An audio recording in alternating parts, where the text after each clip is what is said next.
Muy buenas noches.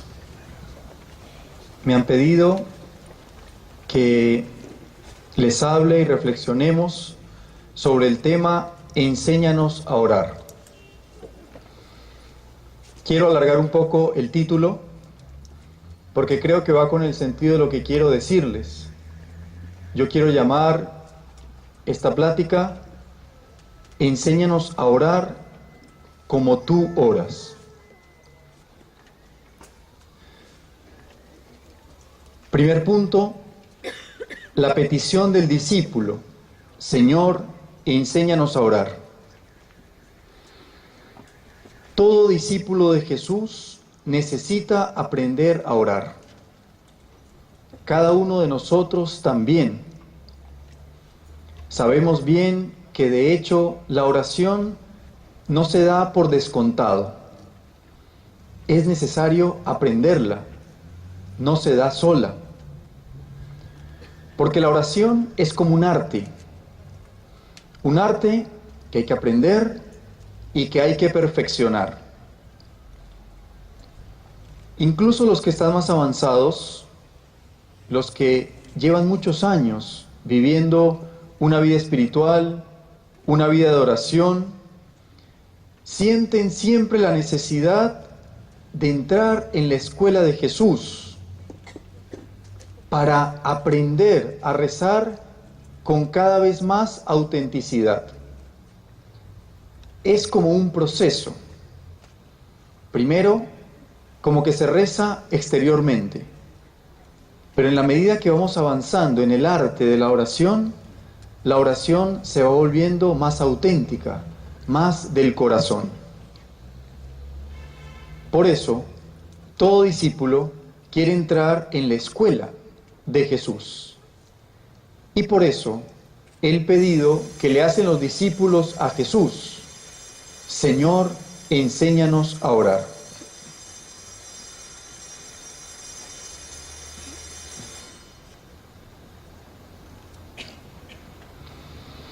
En esta escuela de Jesús, la primera lección que recibimos es su propio ejemplo.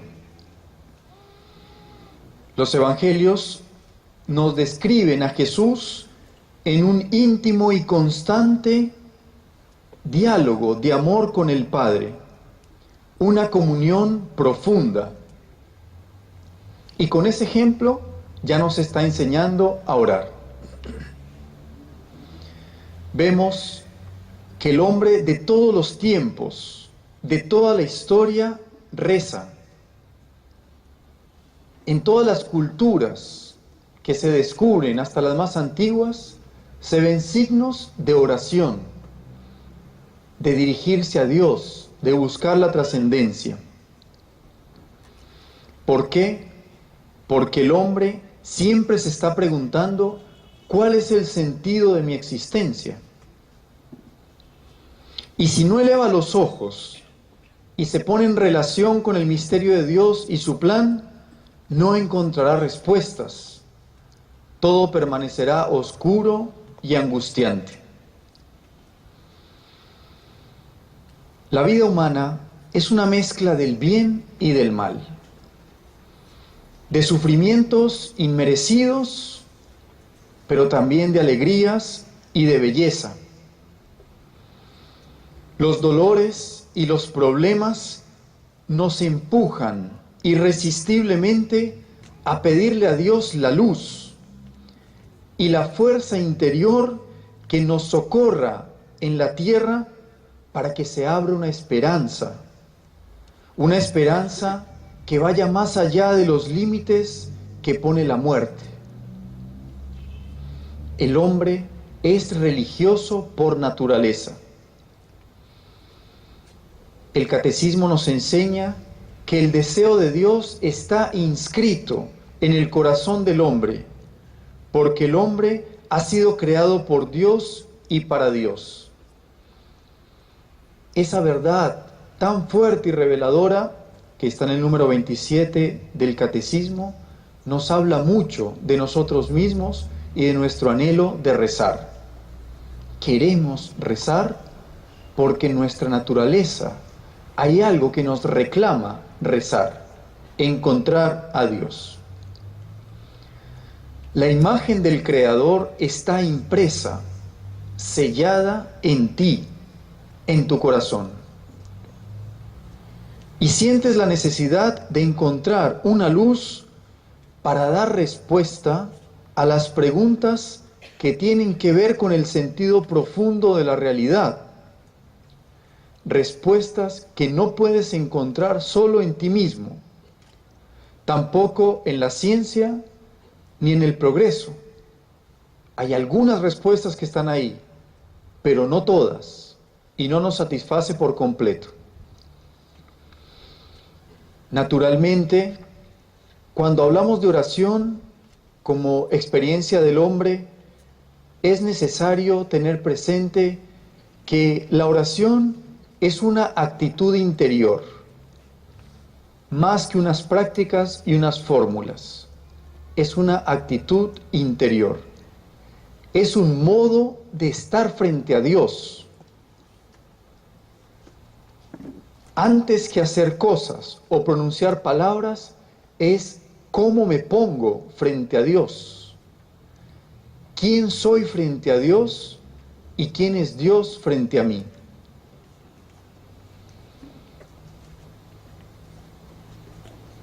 La oración tiene raíz en lo más profundo de ti. Y como tú eres un misterio tan complejo, tan hondo, cuando entras en ti, entras en un mundo difícil de descifrar. Y por eso la oración es tan difícil. Por eso, muchas fórmulas y oraciones hechas, que ya están escritas, no terminan de describir tu experiencia interior. Algunas oraciones se acercan a lo que tú vives, pero ninguna te describe perfectamente, porque eres único e irrepetible. Tu espíritu es único. No hay otro espíritu como el tuyo, no existe. Por eso, tu oración es única. Tu manera de rezar es única. La oración, entonces, es un desafío para todos, porque es como estar en tensión hacia lo invisible. Es estar en tensión hacia lo inesperado, hacia lo que no sabemos qué va a pasar, hacia lo inexpresable, porque es un misterio. Yo soy un misterio y Dios es un misterio. La oración es un encuentro de dos misterios. Por eso, necesitamos pedirle a Dios la gracia, el regalo de poder rezar.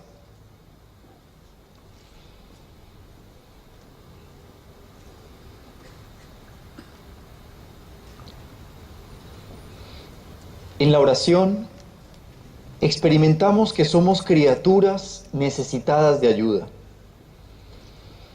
incapaces de darnos solos la existencia.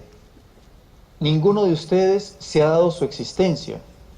La existencia es un don. Tú existes, tú eres. Tú estás aquí sentado o sentada por un regalo de Dios que te ha llamado de la nada, que ha pronunciado su palabra, tu nombre, y te ha traído a la existencia.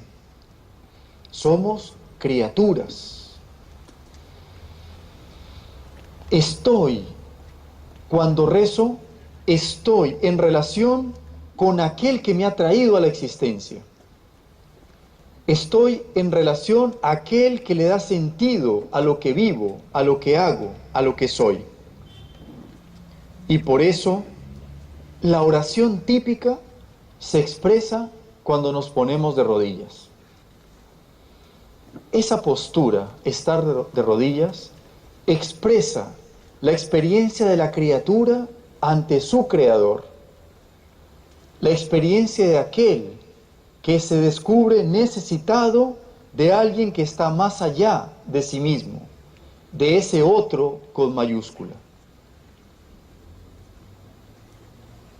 Ponerme de rodillas puede tener dos sentidos contrarios. Puedo ser obligado a ponerme de rodillas, con lo cual me pongo en una condición de esclavo. O puedo arrodillarme espontáneamente, confesando mis límites, manifestando mis límites y por tanto mi necesidad de ese otro ante quien me arrodillo. A él, cuando me arrodillo, le confieso que soy débil, que soy necesitado, incluso que soy pecador. Cuando rezamos, expresamos la conciencia que tenemos de nosotros mismos. Cada uno de ustedes ha experimentado cuando reza que primero entra en su conciencia e intenta dar razón de lo que está viviendo, de lo que está haciendo, de lo que está sintiendo, de lo que quiere, de lo que anhela. Primero entramos en nosotros mismos. Por lo menos vemos lo que logramos captar de nosotros mismos en ese momento.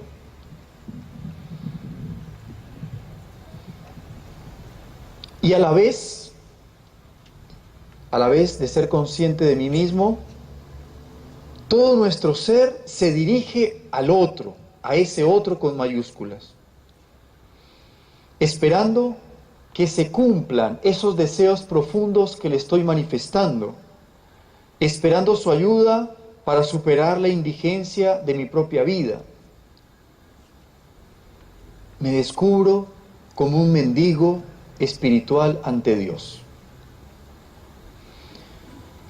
Y en ese dirigirme al más allá está la esencia de la oración. Si la oración se queda en mí mismo, eso se llama monólogo. Pero si mi oración se abre al otro, es un diálogo. Diálogos, la palabra entre dos, se comparte. Uno habla y el otro escucha. El otro habla respondiendo y yo escucho. Ahí está la esencia de la oración, ese dirigirnos hacia el otro. Es una experiencia que supera lo sensible y lo limitado. De alguna manera me transporta a una realidad que va más allá de mí mismo. Aún si nos olvidáramos de Dios, como muchas veces sucede, Él sigue vivo y no deja de llamarnos a encontrarnos con Él. Yo me topo con la experiencia de que muchas veces las personas ponen mucho el énfasis y la fuerza en lo que yo hago en la oración. Y el acento muchas veces en mí mismo hace que yo piense que la oración depende exclusivamente de mí. Pero como nos descubrimos limitados y muchas veces con poca fe, pensamos que no rezamos o que nuestra vida espiritual no existe. Pero si consideramos que Dios es un Dios vivo y que Él actúa y me busca y sale a mi encuentro, entonces la oración adquiere esperanza. Ya no me veo tan solo, ya no me veo tan frágil. Dios nos sigue atrayendo como un imán. Y eso lo he experimentado muchísimas veces en el confesionario. Dios atrae a las personas al confesionario como un imán muy poderoso. Y por eso, como les decía en una charla hace un tiempo, cuando queremos presionar a otro para que se acerque a Dios, muchas veces cometemos un daño peor, cuando hay una presión, una obligación. Tienes que acercarte a Dios. Porque muchas veces haciendo eso, cerramos los canales para que ese otro sea el esposo, la esposa, el hijo, el hermano. Cuando lo obligamos, a veces bloqueamos la acción que ya Dios está realizando en él. Dios lo está atrayendo, pero a su modo, no a mi modo. Y ese imán es real, existe. Nuestra actitud siempre es una respuesta a Dios. Dios siempre toma la iniciativa, queridos amigos. Dios siempre toma la iniciativa. La oración es respuesta a una acción de Dios que está realizando invisiblemente en mí. Voy a hacer un paréntesis dentro de mi charla. Tiene mucho que ver con lo que estoy diciendo, pero no va con el esquema que preparé. Pero como me parece importante, lo voy a decir. Cuando vemos orar a Jesús, para los que están anotando, el paréntesis se llama que la oración se aprende en casa. Eso es lo que quiero decir, la oración se aprende en casa. Cuando vemos orar a Jesús, vemos una vida muy ligada a una familia que vive unas tradiciones. Jesús encuentra un hogar donde María y José viven unas tradiciones. Es decir, ya encuentra en ellos un hogar de creyentes. Y esas tradiciones eran las tradiciones religiosas del pueblo de Israel. Eso lo vemos en muchos pasajes del Evangelio. Por ejemplo, cuando María y José llevan al niño a circuncidarlo, como manda la ley judía. Por ejemplo, eso lo vemos en Lucas 2:21. Cuando lo llevan a presentarlo en el templo, como correspondía, Lucas 2:22 al 24. Jesús, en su casa, en su santa casa de Nazaret, recibió la educación y la formación religiosa. Fueron casi 30 años viviendo en Nazaret, participando en las peregrinaciones a Jerusalén año tras año. Cuando el evangelista Lucas nos narra que a los 12 años Jesús se va al templo, se pierde, se va al templo y se va donde los maestros de la ley, nos deja ver un niño que tenía ya una oración íntima con el Padre. Y eso se refleja en la respuesta que le da María cuando desesperada le dice: oye, ¿no me has avisado que te has separado de la caravana, del grupo? ¿Por qué te has ido? ¿Por qué nos has dejado? ¿No ves que tu padre y yo estamos preocupados? Y la respuesta de Jesús manifiesta una relación íntima con el Padre. ¿Por qué me buscan? ¿No saben que yo debo ocuparme de los asuntos de mi Padre? ¿Quién le dijo a Jesús que él tenía que ocuparse de los asuntos de su Padre? ¿Acaso se le ocurrió en ese momento? No. Jesús viene cultivando una relación con el Padre y se viene ocupando desde muy niño de los asuntos del Padre. Entonces, ¿de quién aprendió Jesús a orar? El compendio del Catecismo nos dice: Jesús, según su corazón de hombre, aprendió a rezar de su madre y de la tradición hebrea.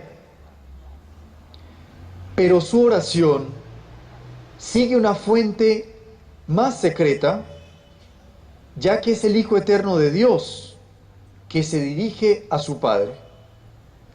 Es decir, lo que nos dice el Catecismo, el compendio, es que Jesús en su dimensión de hombre aprendió de María, aprendió en su hogar.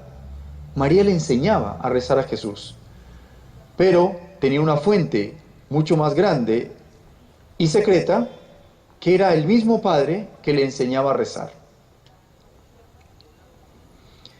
En conclusión, con este paréntesis que he hecho, lo que quiero decir y a lo que los quiero conducir es que todo niño aprende a rezar en el hogar.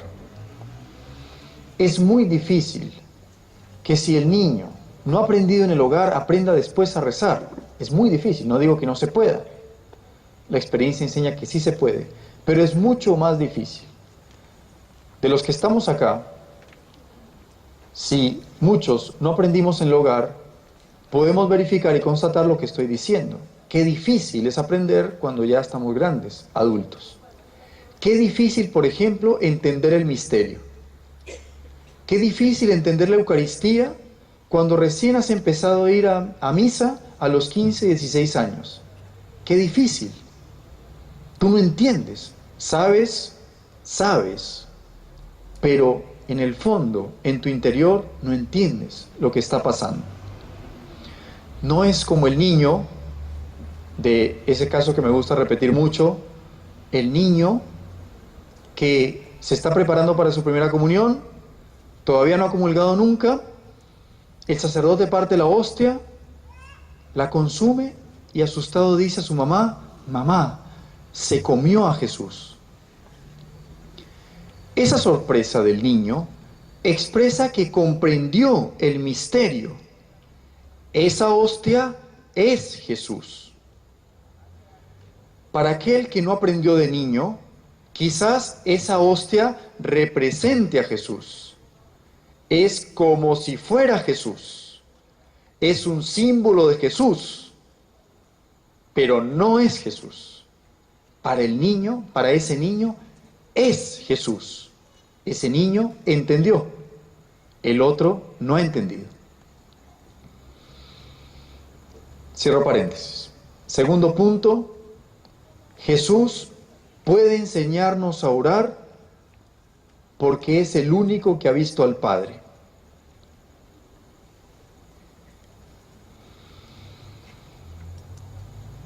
Como enseña la carta a los Hebreos, Jesús es el rostro del Padre. Jesús es el resplandor de la gloria del Padre. Y el Evangelio según San Juan comienza diciendo que Él estaba con Dios desde toda la eternidad, porque Él era Dios. Si alguien puede decirnos cómo es el Padre, es Jesús, porque ha vivido con Él años de años, siglos de siglos antes de hacerse hombre. Lo conoce a la perfección, lo ha visto. Nosotros no hemos visto al Padre. Y hoy, después de resucitado, sigue viendo al Padre y lo seguirá viendo años y años, siglos y siglos, toda la eternidad. Por eso, San Juan dice, a Dios nadie lo ha visto jamás. El Hijo único que está en el seno del Padre, Él lo ha contado. Es decir, Jesús ha venido a contarnos cómo es el Padre, a decirnos quién es el Padre, a decirnos qué hace, qué le agrada, qué le gusta, cómo acercarnos a Él, cómo rezarle a Él.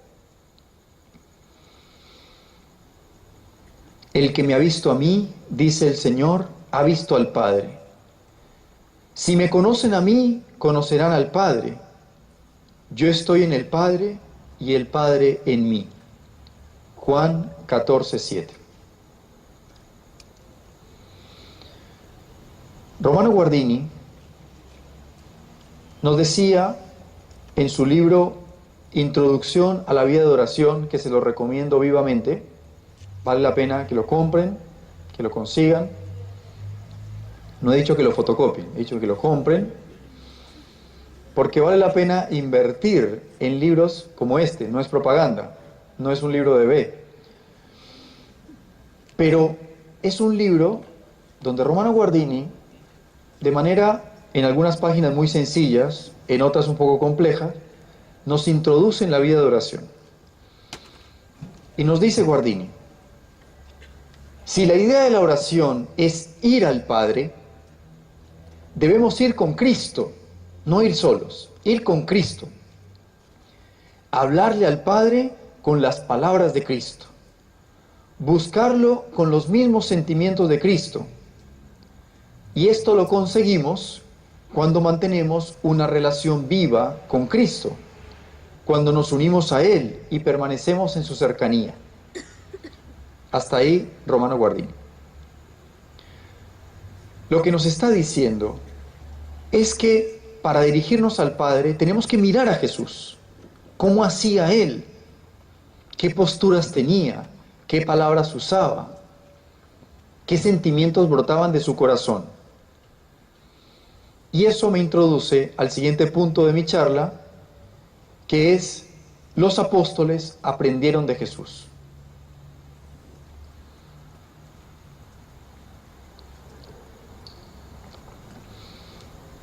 Sabemos que en Jesús la oración atraviesa toda su vida. Su oración era como un canal secreto que irrigaba todo lo que hacía, alimentaba todo lo que hacía.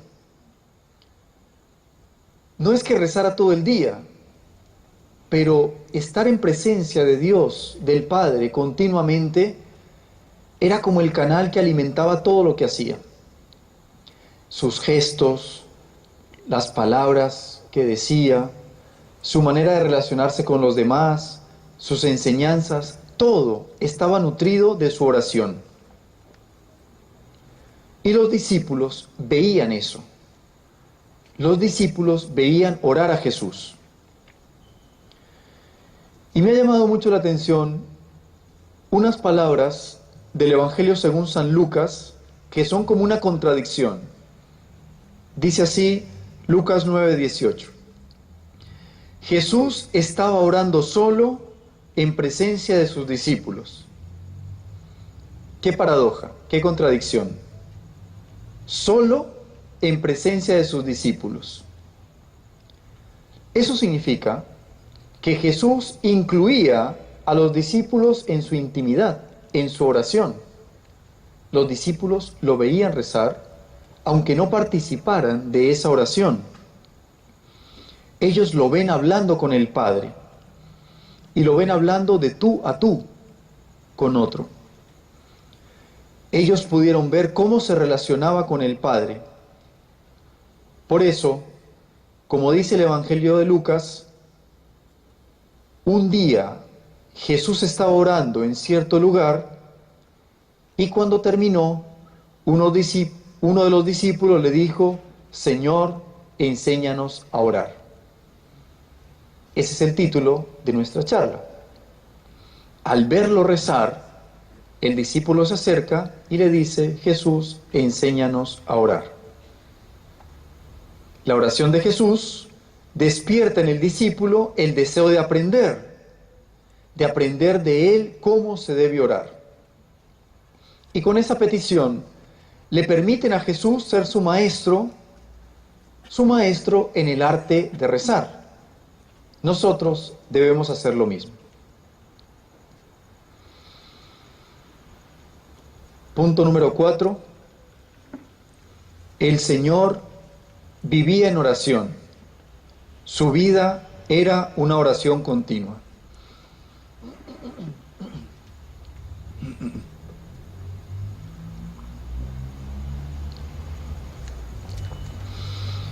El desierto al que a menudo se retiraba Jesús, por ejemplo, lo vemos en Marcos 1:35, en Lucas 5:16, el monte donde subía a rezar, Lucas 6:12, la noche que le permitía la soledad a Jesús, Marcos 1:35, marcan momentos de particular importancia en la vida de Jesús. La oración de Jesús toca todas las circunstancias de su vida y todas sus jornadas, de día o de noche, en el desierto o en el monte, solo o con sus discípulos o con todos los presentes. El cansancio, Las fatigas no bloquean su oración. Por el contrario, la nutren. Incluso vemos la costumbre de Jesús de pasar en oración parte de la noche. Y aquí aprendemos algo fundamental. Cuando Jesús tenía que tomar una decisión importante, se pasaba la noche rezando. Eso en el Evangelio es muy claro. Cada vez que iba a pasar algo importante en la vida de Jesús, por ejemplo, cuando iba a elegir a sus 12 discípulos, el Señor rezaba largamente. Eso nos enseña que cuando las decisiones se convierten en algo urgente, difícil de decidir, la oración se tiene que hacer más larga y más intensa.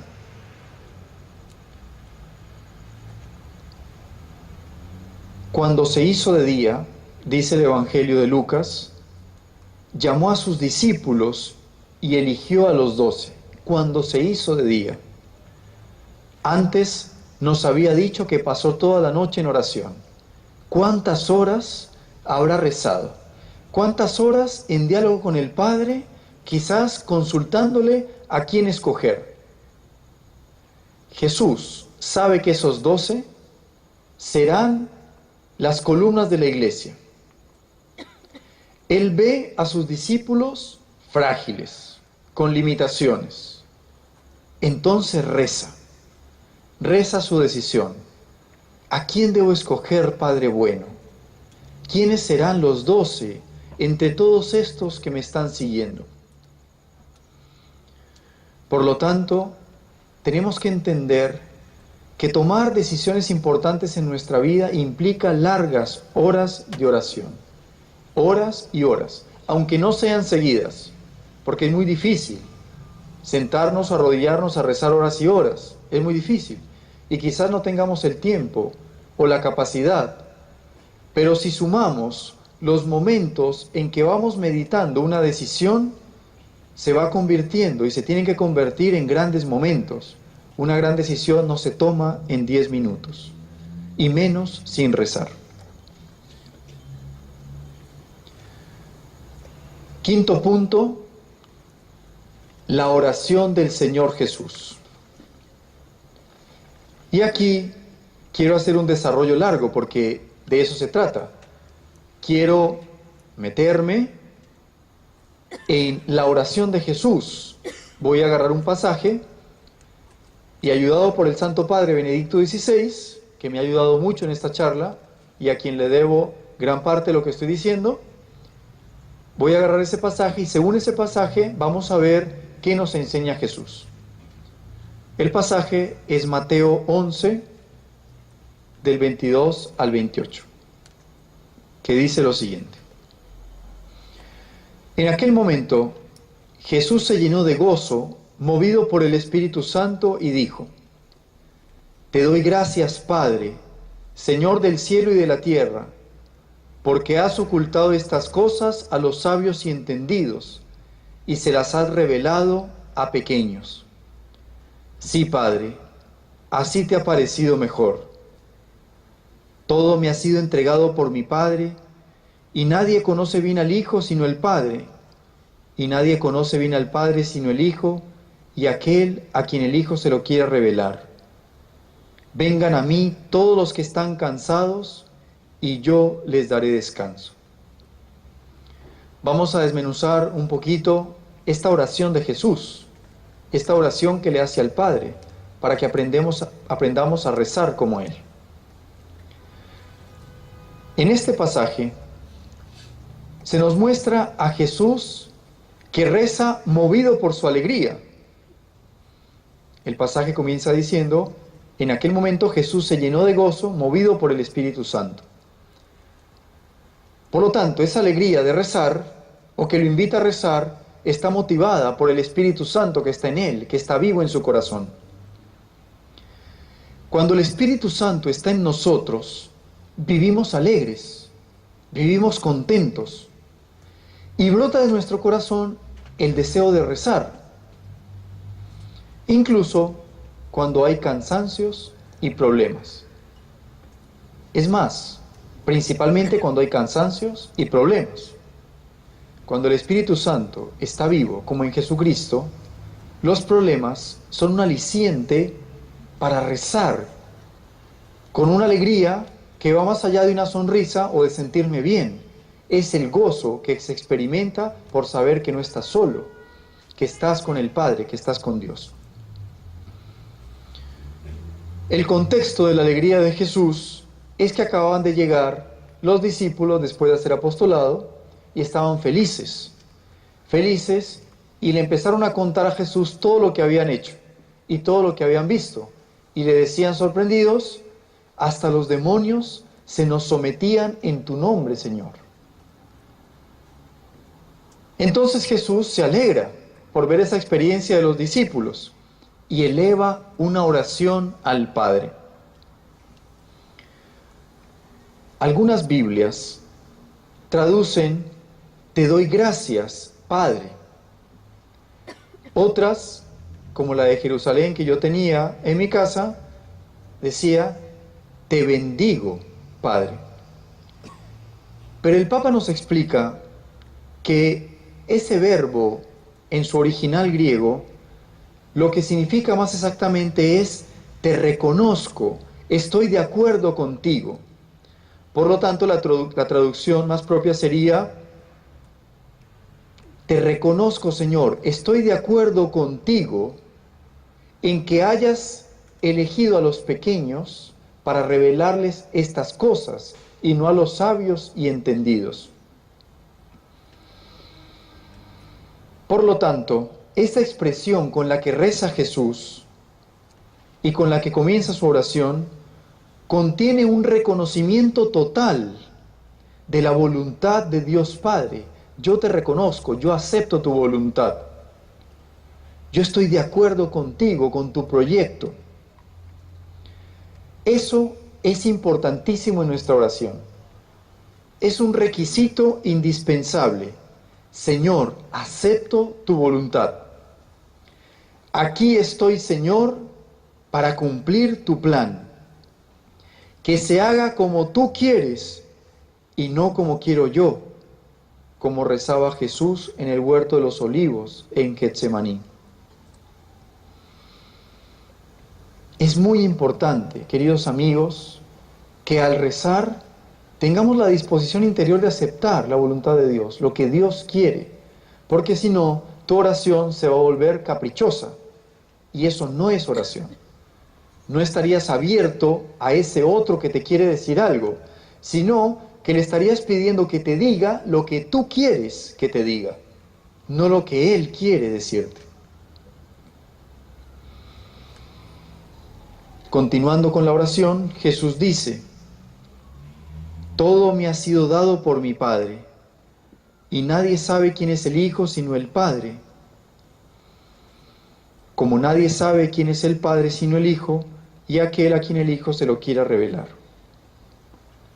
Con esto, Jesús nos muestra que el verdadero conocimiento de Dios presupone una comunión, una relación con Él. Es decir, Jesús tenía una comunión íntima con Él y por eso sabe quién es el Padre, lo conoce. Solo estando en comunión con otro, comienzo a conocerlo bien. Y con Dios es así. Solo si tengo un contacto verdadero, si estoy en comunión, voy comenzando a conocer a Dios. Y algunas personas dicen: yo no siento a Dios, yo no escucho a Dios, yo no conozco a Dios. Nadie me lo ha presentado, no conozco a Dios. Pues será muy difícil que lo conozcas, si es que tú dices eso, si no hay antes una buena voluntad de entrar en comunión con Él, de ser amigos de Él. Si alguien espera que para conocer a Dios se le tiene que aparecer en la calle, está alimentando falsas expectativas. Conocer a Dios implica buscarlo muchísimas veces, esforzarnos por encontrarlo, sin esperar lo más fácil. Voy a poner un ejemplo. Cuando un chico ve a una chica que le gusta, la quiere conocer y se las ingenia para conocerla. Se choca con ella accidentalmente, se sube al micro que ella se subió, pero no por casualidad, sino que está escondido, mira en qué micro se subió y se sube, ¿no? Y justo se le cae el cuaderno en las piernas de ella que estaba ahí. ¡Oh, hola! ¿Qué tal? Sí, es mi cuaderno, gracias. ¿Cómo te llamas?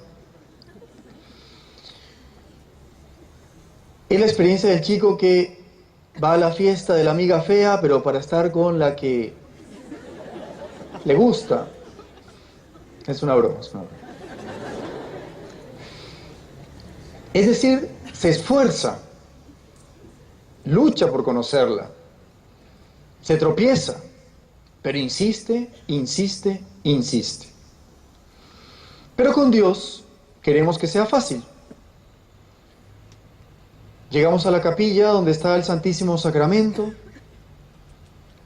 miramos al techo, las flores, miras a la gente que está rezando, miras a la chica que te gusta y te vas. Y sales diciendo, no sentí nada, no vi a Dios, me falta fe. Para conocer a Dios hay un precio. Horas y horas de rodillas. Horas y horas de rodillas. No vas a entrar ahí, arrodillarte, salir. Intentaste, te fuiste 2 minutos, 3 minutos. No. Hay que estar ahí, y estar ahí, y estar ahí, y estar ahí.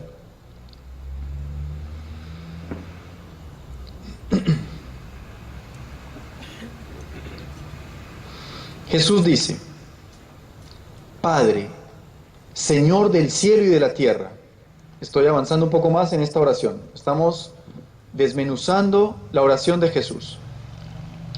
Padre, Señor del cielo y de la tierra. Esta expresión es un reconocimiento de lo que el Génesis nos dice al inicio, en el primer versículo. Al principio, Dios creó el cielo y la tierra. ¿Tú crees que Jesús no lo sabe?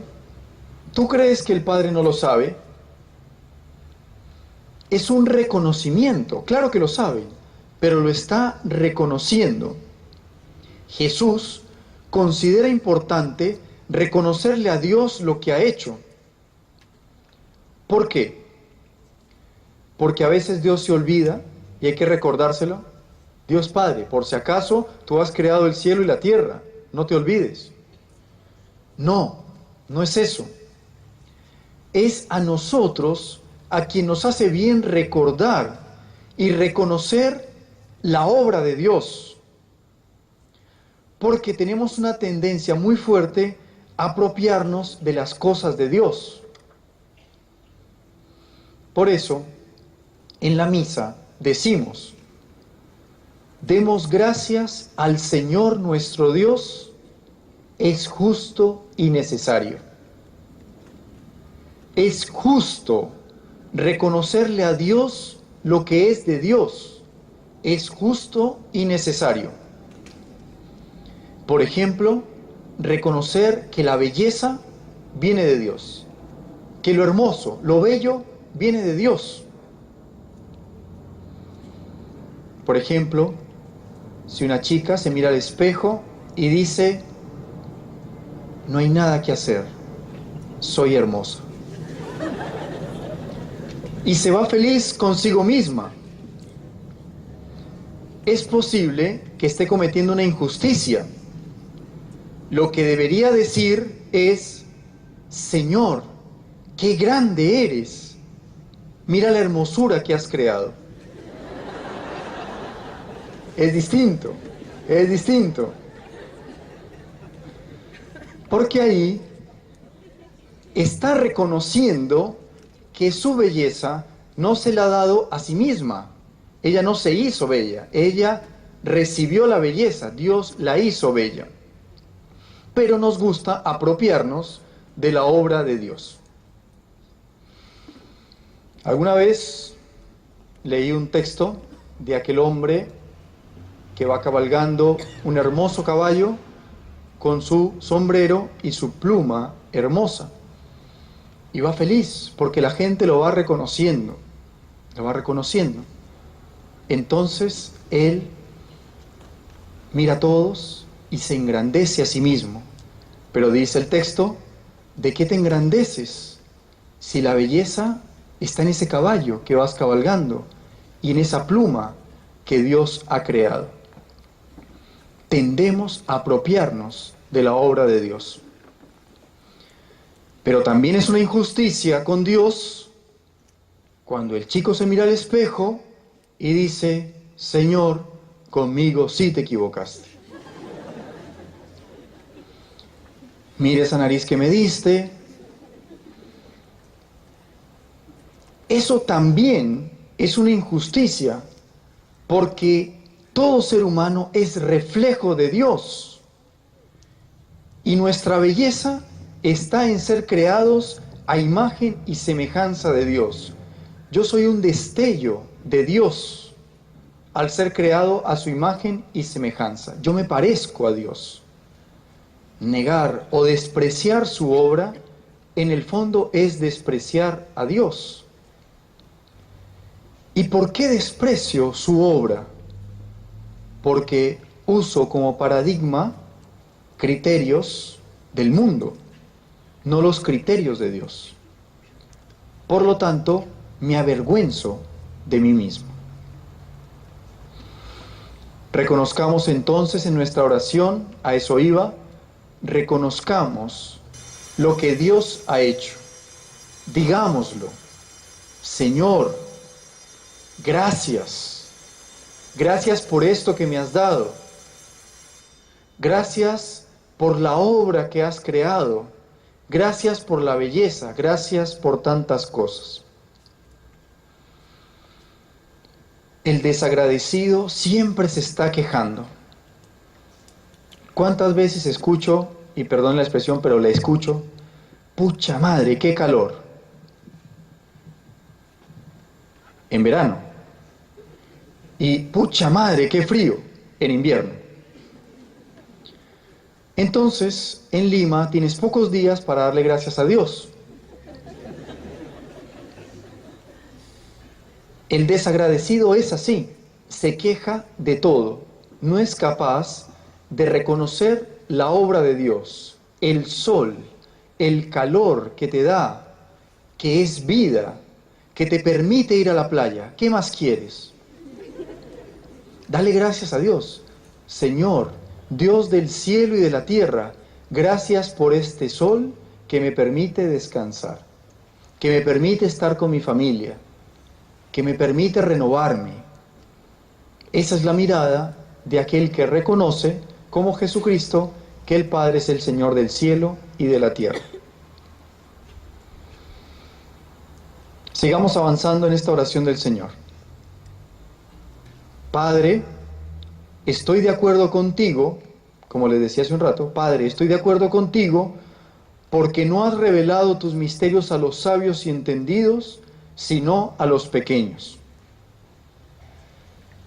Jesús muestra estar de acuerdo con la lógica de Dios, que normalmente no es la lógica humana. Hágase tu voluntad en la tierra como en el cielo. En nuestra oración necesitamos entrar en sintonía con la voluntad del Padre, aunque no la entendamos en un primer momento. Normalmente, cuando no entendemos algo, nos rebelamos ante Dios. ¿Por qué a mí? ¿Por qué a mí, Señor? Como no entendemos el por qué, nos rebelamos y nos cerramos a comprender la lógica de Dios, que mira la realidad desde más arriba y por lo tanto tiene el panorama más amplio que tú. Cuando la mamá le está enseñando a caminar a su hijo. El hijo tiene una mirada muy estrecha. Entonces, solo puede ver lo que tiene quizás 1 metro por delante, porque está mirando el piso. Pero la mamá ya vio la escalera que está a los 2 metros. Ya la vio. Entonces lo detiene y el niño llora. Llora porque no lo deja caminar. Llora porque no lo deja aprender.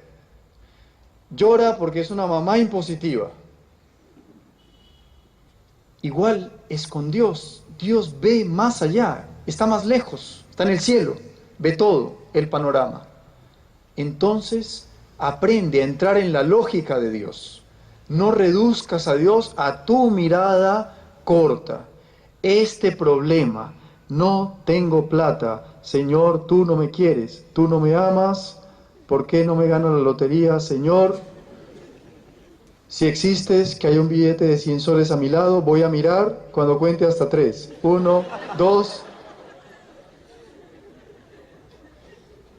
Eso es mirar nuestra vida desde una óptica estrecha, cerrada. Mi hoy, mi aquí, mi ahora. Deja que Dios, con su lógica amorosa y sabia, te muestre un panorama más amplio. Pero ¿quién puede entender la lógica de Dios? Los pequeños. Justamente por eso Jesús está de acuerdo con la lógica de Dios. Estoy de acuerdo contigo porque los únicos que te van a entender son los pequeños, los sencillos. ¿Y por qué? Porque los pequeños y sencillos saben que dependen de su Creador, así como el niño sabe que depende de sus papás. Y por lo tanto, está abierto a recibir de Él todo. Y sabe que lo que tiene, lo tiene por Él. El sencillo reconoce, se siente dependiente de Dios, mendigo de Dios, como decíamos al inicio. El pequeño se siente hijo. Y ese es el requisito fundamental para buscar al Padre. ¿Cómo le voy a rezar al Padre si no me siento hijo? Es requisito fundamental. Si yo pienso con soberbia que no necesito de nadie, nunca voy a comprender la lógica de Dios. El soberbio no reza. Y eso es matemático. Un papá prepotente y soberbio que quiere ser la norma de todo, que quiere tener toda la realidad bajo su control, no reza bien, o reza poco, o nunca reza. ¿Por qué? Porque no se experimenta como hijo, se experimenta siempre como papá, y nunca como hijo, y por lo tanto no espera nada del padre, y no sabe ser padre porque no es hijo, o porque no se esfuerza por ser hijo, porque sí es hijo. Debemos tener el corazón de los pequeños, de los pobres en espíritu, como nos dice Mateo 5:3, para reconocer que no somos autosuficientes, que no podemos construir nuestra vida solos, que necesitamos de Dios. Necesitamos encontrarlo, escucharlo y hablarle.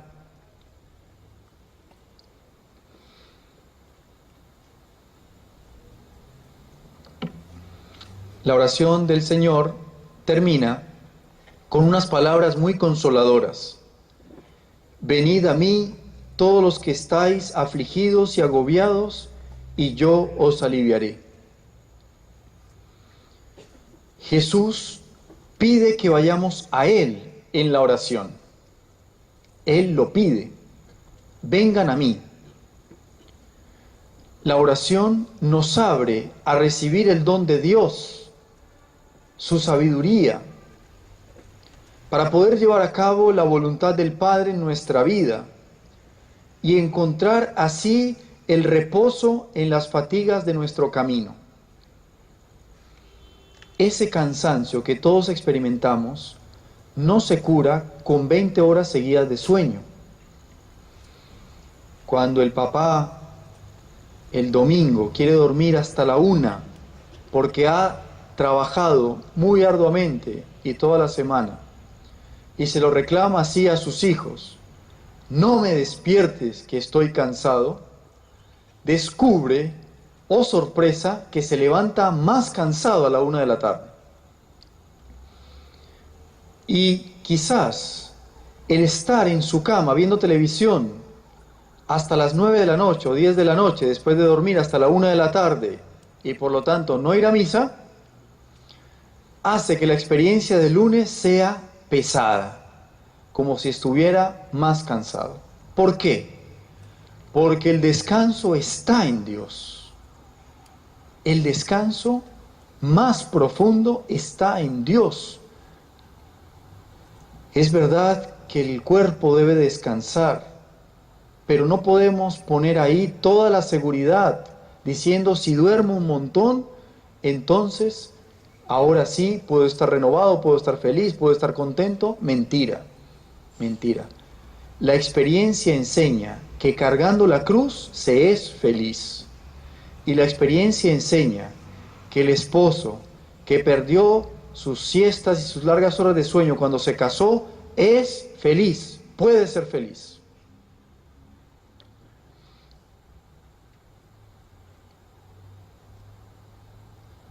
Punto número 6.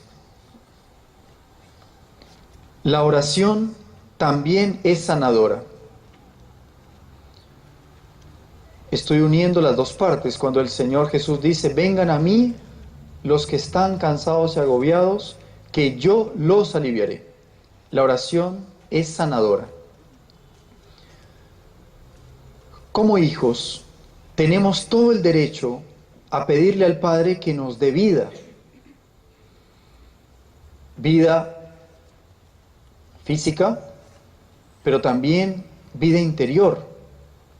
Que nos dé salud, que nos dé paz, que nos dé consuelo, reconciliación.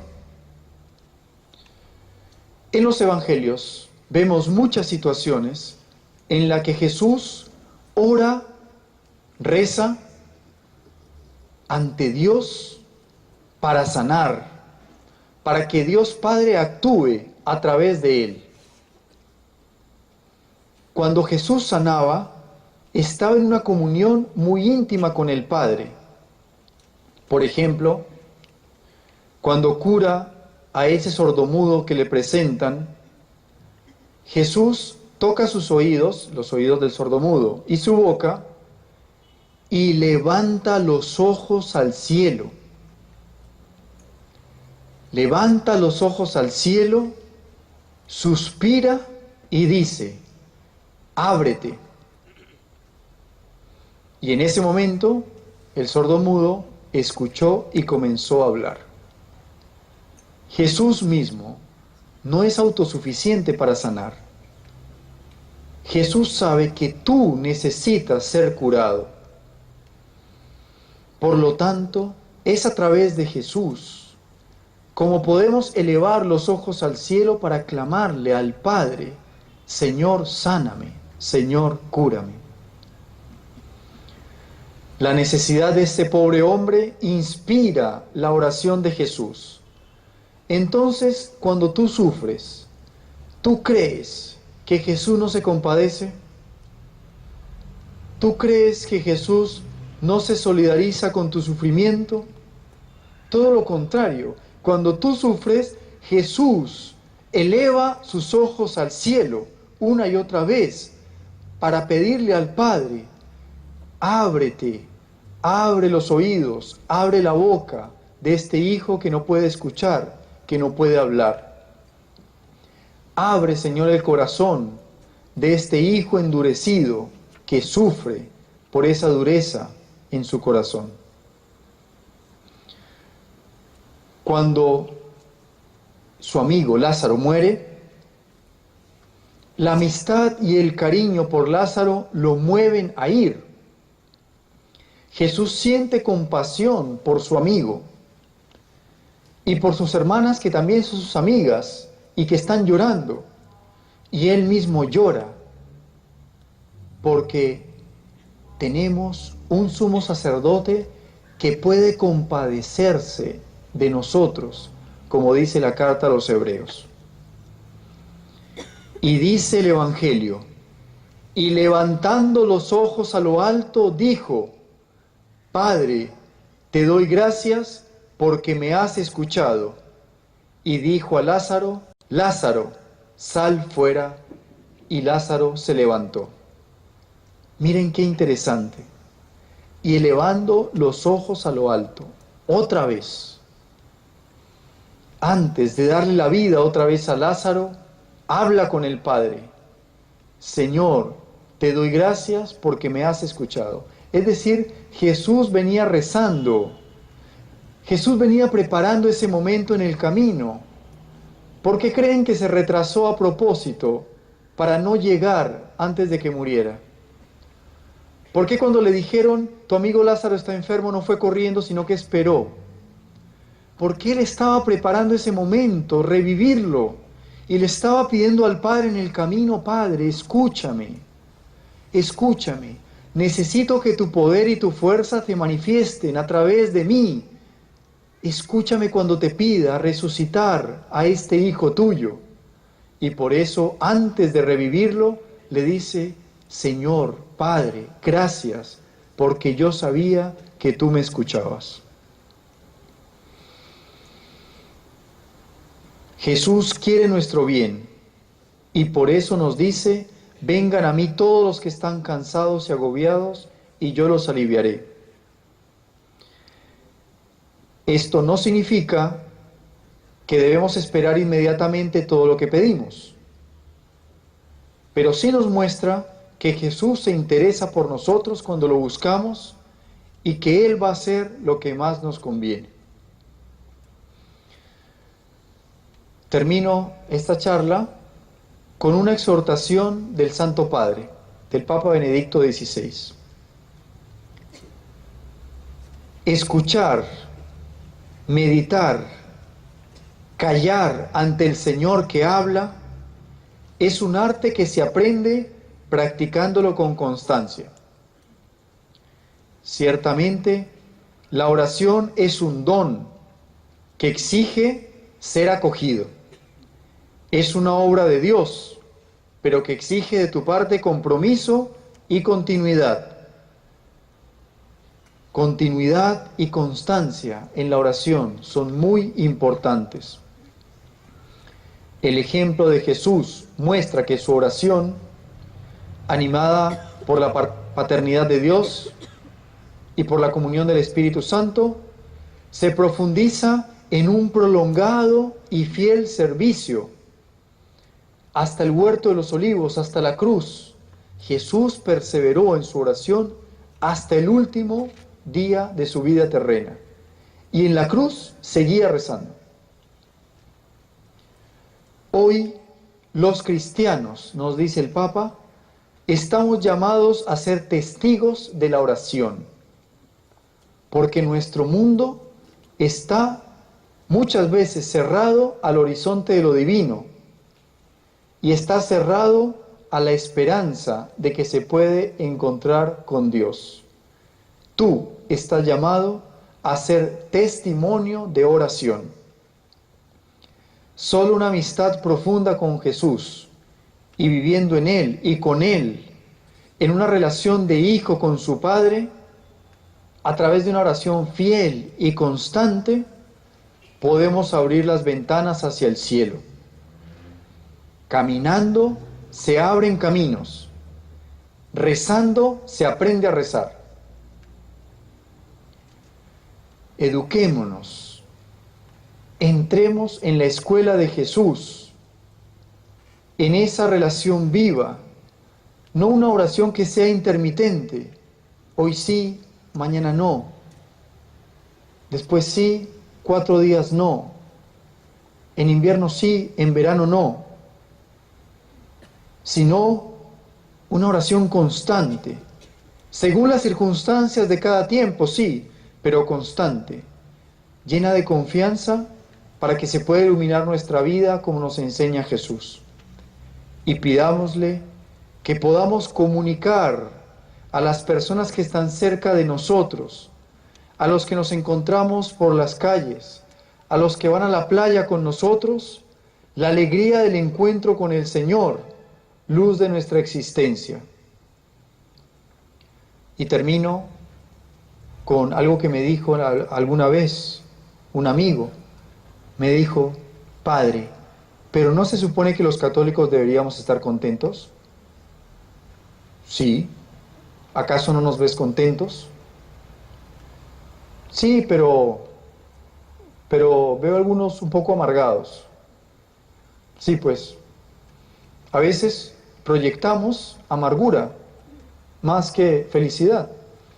Por eso, orando, estando en comunión viva con el Espíritu Santo, que es nuestra alegría, podremos transmitir ese ser católicos, ese ser de Cristo, ese ser bautizados, porque a eso estamos llamados.